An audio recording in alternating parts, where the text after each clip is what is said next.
Hello, কাকে চাই? হ্যাঁ, আমি কথা বলছি। কে? পাঞ্চালি? এতদিন পর বাবাকে মনে পড়লো মা। কোথা থেকে ফোন করছিস? San Francisco? না, তবে? ও, তোরা নিউ ইয়র্কে এসেছিস? বেশ। আমরা কেমন আছি? ভালোই আছি। মার খবর জানতে চাইছিস? তিনি তো গত মাসে গত হয়েছেন। হ্যালো, হ্যালো, চুপ করে গেলি কেন মা? কথা বল। কাঁদছিস? কেঁদে কি হবে মা? কি বললি?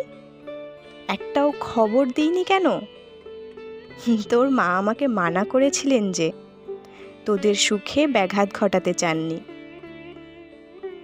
সুখের দেশে তোরা সুখে থাকলেই আমাদের সুখ। মার একখানা ফটো? আচ্ছা, পাঠিয়ে দেব। কি বললি? এরপর নিয়মিত খোঁজ খবর নিবি? তুই আমায় হাসালি পাঞ্চালি। দেখবি রিং হয়ে যাচ্ছে, ধরার লোক নেই।